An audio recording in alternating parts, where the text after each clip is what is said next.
Sebagian orang bilang ini yang benar, tapi sebagian orang lain itu bilang kalau itu salah gitu.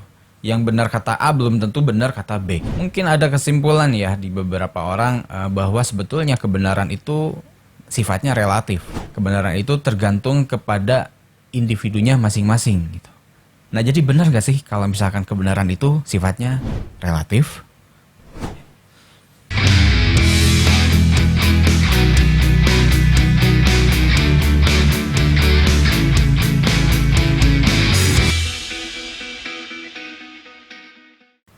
Oke, assalamualaikum warahmatullahi wabarakatuh. Ketika sebagian orang berpendapat bahwa kalau kita mau cari jodoh ya jalannya pacaran dulu, habisin banyak waktu sampai benar-benar kenal baru memutuskan untuk menikah. Tapi ada juga yang bilang kalau ya pacaran janganlah, dosa, harusnya ta'aruf terus nikah kayak gitu. Kemudian ada yang berpendapat bahwa kalau misalkan kita cari pasangan gak usah lah yang baik-baik banget gitu. Itu kan bisa jadi target dakwah kita biar kita bisa merubah dia yang kemudian nanti namanya orang ya bisa berubah. Tapi ada juga yang bilang kalau misalkan nggak berubah gimana? Atau mungkin di dalam perkara lain misalkan bisnis ya. Ada yang bilang kalau misalkan untuk memulai usaha kita perlu modal. Nah, untuk dapetin modal yang paling gampang, yang paling efisien itu ya pinjaman dari bank ya. Tapi ada juga yang bilang kalau misalkan pinjam di bank itu ya salah lah, dosa riba gitu. Ada sebagian orang yang berkata A, ada sebagian orang yang berkata B. Yang benar kata A belum tentu benar kata B. Nah, untuk menjawab apakah kebenaran itu relatif ataukah ternyata kebenaran itu memiliki satu versi saja. Nah, kita akan mulai dengan gimana sih caranya manusia bisa menemukan atau mendapatkan kebenaran itu sendiri. Yaitu caranya adalah dengan berpikir. Nah, di sini ada satu teori tentang berpikir yang nantinya akan kita bedah lagi menjadi di dalam teori ini ya.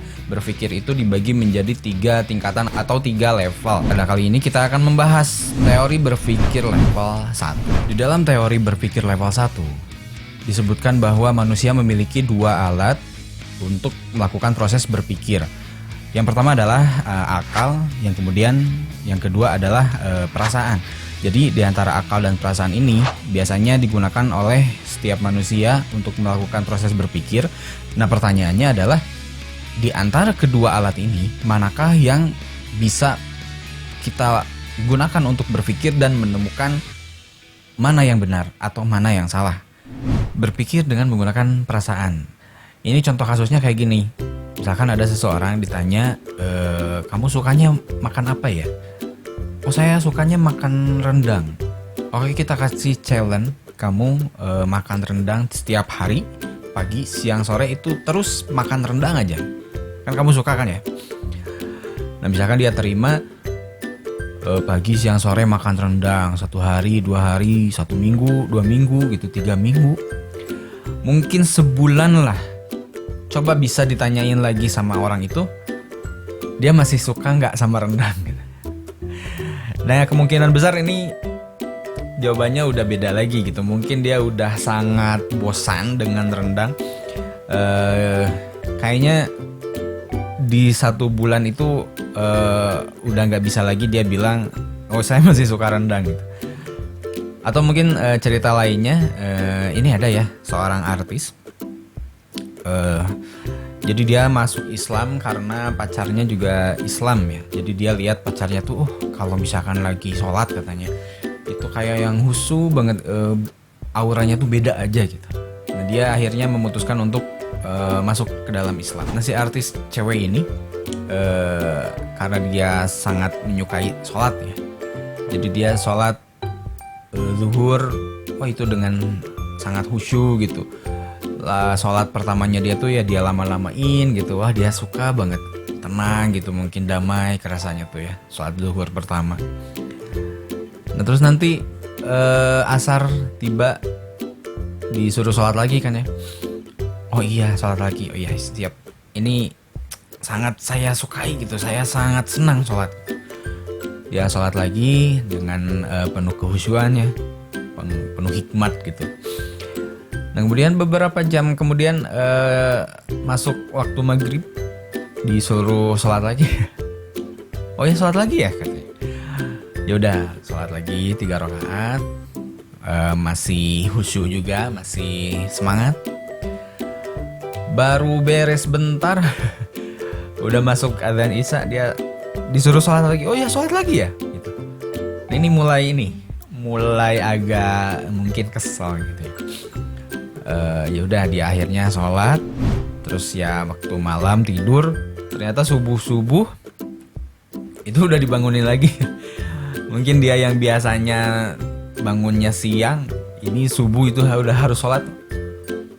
Dia bilang, kok sholat lagi? Nah, ini tipe-tipe orang ketika berpikir dengan menggunakan perasaan. Jadi ya bisa disimpulkan bahwa ternyata berpikir dengan menggunakan perasaan itu antara suka atau tidak, antara senang atau tidak. Dan ini sifatnya lebih ke subjektif ya, subjektif dan emosional, tergantung kepada mood saat itu gitu. Jadi jawaban yang pertama itu misalkan ketika moodnya bagus, di kemudian hari, di kemudian waktu bisa berbeda ya jawabannya ketika moodnya sedang turun misalkan. Dan ternyata di dalam berpikir melalui perasaan ini tidak bisa mengantarkan kita pada definisi kebenaran. Nah, lain halnya dengan kalau misalkan kita berpikir dengan menggunakan akal. Kalau akal tuh misalkan ya, ada seseorang yang dikasih pertanyaan 2 tambah 2 tuh berapa sih? Ya, 2 tambah 2 itu kan 4 ya. Oke, kalau misalkan 2 tambah 2 5 gimana? Nah, otomatis dia dengan sangat yakin, oh enggak, itu salah. Yang bener tuh 2 tambah 2 4. Oke. Bilang 2 tambah 2 5. Oh enggak mau. 2 tambah 2 itu 4. Terus misalkan dipukul sekali. Coba berapa? 2 tambah 2. 4 jawabannya. Pukul lagi 2 kali. 2 tambah 2 5. Enggak. 2 tambah 2 itu 4. Nah, sampai akhirnya dikeluarin pistol sama yang nanya. Coba bilang 2 tambah 2 5. Ya udah deh, nyerah. 2 tambah 2 5. Nah, itu ketika dia bilang 2 tambah 2 sama dengan 5 sambil ditodong pistol, apakah di dalam pikirannya dia menyetujui bahwa 2 tambah 2 itu 5? Enggak. Dia bohong aja biar aman aja. Tapi di dalam hatinya, di dalam pikirannya tetap dia meyakini bahwa 2 tambah 2 itu 4. Segimanapun keadaannya, segimanapun moodnya dia tetap akan berstatement bahwa 2 tambah 2 4 gitu. Karena ini yang dia yakini, karena ini yang masuk akalnya dia gitu. Nah, ini tipe kalau misalkan kita berpikir menggunakan akal, konsisten. Jadi kalau misalkan kita berpikir dengan akal ini akan memiliki argumen yang sangat kuat, berujung pada pemikiran yang paling mendasar dan juga bersifat objektif dan rasional ya. Dan berpikir dengan menggunakan akal ini bisa mengantarkan pada kebenaran. Nah, kemudian sebetulnya benar itu apa sih? Definisi dari benar itu sendiri itu apa? Benar itu adalah pernyataan yang sesuai dengan kenyataan. Jadi misalkan ketika kita bilang ini buku, itu akan kita anggap benar kalau misalkan yang ditunjuk itu adalah memang benar-benar buku gitu. Beda halnya misalkan ini buku, ternyata yang kita tunjuk itu adalah pulpen. Nah, ini pernyataan yang salah dan ini tidaklah benar. Jadi balik lagi ya, benar itu adalah pernyataan yang sama dengan kenyataan. Nah, di dalam teori berpikir tingkat 1 ada syarat-syarat untuk berpikir. Di antaranya adalah adanya fakta yang bisa kita indra gitu. Adanya objek yang bisa kita indra. Misalkan kita pengen mendefinisikan buku. Nah, si buku ini harus bisa kita indra, harus bisa kita lihat, kita pegang, wujudnya ada gitu. Jadi ini adalah syaratnya ya, syarat untuk berpikir tingkat 1 itu ada objeknya ada gitu. Objeknya ada, objeknya bisa kita indra. Nah, kemudian adanya indra itu sendiri gitu. Manusia memiliki panca indra yang ya penglihatan, penciuman, pendengaran, peraba, perasa ya. Yang menjadi syarat berpikir itu ternyata hanya membutuhkan 2 indera saja, yaitu adalah indera penglihatan dan juga indera pendengaran. Nah, ini yang menjadikan syarat berpikir. Minimal ada 2 indera ini.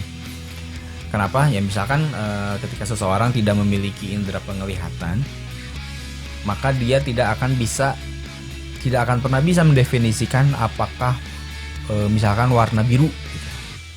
Dia nggak akan pernah bisa tahu biru itu seperti apa, karena ya dia nggak bisa lihat gitu. Lihat birunya langit gitu, dia nggak akan pernah bisa langit tuh kayak gimana, biru tuh kayak gimana gitu, karena dia nggak bisa lihat. Nah kemudian pendengaran. Seseorang yang tidak memiliki pendengaran itu juga tidak akan pernah bisa berpikir secara maksimal. Kenapa? Karena misalkan mendefinisikan lagu yang bagus ya dia nggak akan bisa gitu. Karena dia nggak bisa dengar lagunya. Walaupun objeknya ada, objeknya bisa terindra karena dianya nggak bisa mengindra objek tersebut berupa lagu ya. Ya dia nggak akan pernah bisa mengatakan bahwa lagu ini bagus, lagu ini enak atau enggak gitu. Syarat berpikir selanjutnya adalah adanya otak yang sehat ya. Maksudnya otak yang berfungsi. Ketika ada objek terus panca inderanya kita, yaitu tadi ya minimal dua indera penglihatan dan pendengaran itu baik-baik saja ya, berfungsi. Nah di dalam otak itu kita akan memprosesnya gitu, antara adanya objek dan kita indera diproses di dalam otak ya. Dan kemudian syarat yang terakhir dalam syarat berpikir adalah adanya informasi sebelumnya, atau bisa disebut dengan database ya. Saya pernah hadir di dalam sebuah seminar yang membahas tentang ini ya, tentang database ini atau informasi sebelumnya. Seorang pembicara itu bertanya kepada audiens yang ditunjuk, coba jelaskan Leica katanya gitu ya. Nah beberapa orang nggak tahu Leica tuh apa gitu, baru denger barusan gitu ya, nggak pernah tahu, dan jawabannya ya menduga-duga gitu. Mereka menduga-duga mungkin nama seseorang gitu. Sampai akhirnya ada seseorang yang ditunjuk, apa itu Leica. Leica itu ternyata nama merek kamera yang di Indonesia jarang, makanya nggak banyak dikenal juga. Nah ini bukti bahwa manusia itu membutuhkan informasi sebelumnya gitu, untuk bisa mendefinisikan sesuatu gitu. Orang yang sudah tahu Leica itu apa ya dia dengan mudahnya bilang bahwa oh itu kamera. Tapi beda dengan orang yang nggak pernah tahu, nggak pernah ada input yang masuk ya dia tidak bisa berpikir, dia hanya bisa menduga gitu, atau mungkin berhayal. Nah sebetulnya database atau informasi sebelumnya ini dijadikan sebagai syarat berpikir itu adalah bantahan terhadap teori evolusi ya. Teori bahwa kalau misalkan manusia itu berasal dari primata atau kera, yang kemudian mereka mengarang-arang sendiri nama-nama bertahap ya, secara bertahap. Kemudian muncullah berbagai macam nama-nama benda, nama-nama barang. Sementara di dalam Islam sendiri sudah dijelaskan ya bahwa manusia itu berawal dari Nabi Adam alaihi salam. Yang Nabi Adam ini beliau diinstalkan ya, beliau ini diberikan nama-nama, berbagai macam nama-nama benda, nama-nama hewan ya, langsung oleh Allah Subhanahu Wa Taala gitu. Jadi informasinya ditanamkan dulu gitu. Database-nya itu dikasih dulu gitu. Nah baru dari situ dari Nabi Adam ini berkembanglah keturunan-keturunannya ya, menyebar. Dan kalaupun misalkan ada objek yang baru diciptakan oleh manusia itu sendiri, mereka kasih nama sendiri dan sampai ke sekarang kita ya. Nah jadi sebetulnya bisa kita simpulkan bahwa proses berpikir itu adalah mengkaitkan antara fakta. Ini faktanya ada nih, syarat berpikir yang pertama ya, adanya fakta, terus bisa kita lihat kalau misalkan memang ada bunyinya ya si fakta ini ya bisa kita dengar. Nah si fakta ini diindra oleh penglihatan kita atau pendengaran kita, dikirimkan informasinya ke dalam otak. dengan syarat ya otaknya ini otak yang berfungsi dengan baik. Nah, kemudian si otak ini mengolah, mencari-cari dengan memori atau database informasi yang sudah kita miliki gitu. Nah, barulah dari situ kita mendefinisikan tentang fakta ini gitu. Jadi ketika kita lihat ini buku, kita lihat wujudnya buku dikirimkan oleh otak. Nah, kita ingat ya bahwa buku ini terdiri dari beberapa lapisan lembar kertas gitu, ada sampulnya dan lain sebagainya. Nah, kita sebutkan pernyataan bahwa ini buku. Nah, ini adalah proses berpikir. Beda halnya dengan misalkan kita bilang ini buku. Jelas-jelas yang kita lihat ini adalah wujudnya tuh pulpen misalkan ya. Kemudian kita olah di dalam otak kita, di dalam memori bahwa ini bukan buku, buku tuh bukan seperti ini gitu, ini mah pulpen. Nah, jadi sebetulnya itu ya proses berpikir level 1.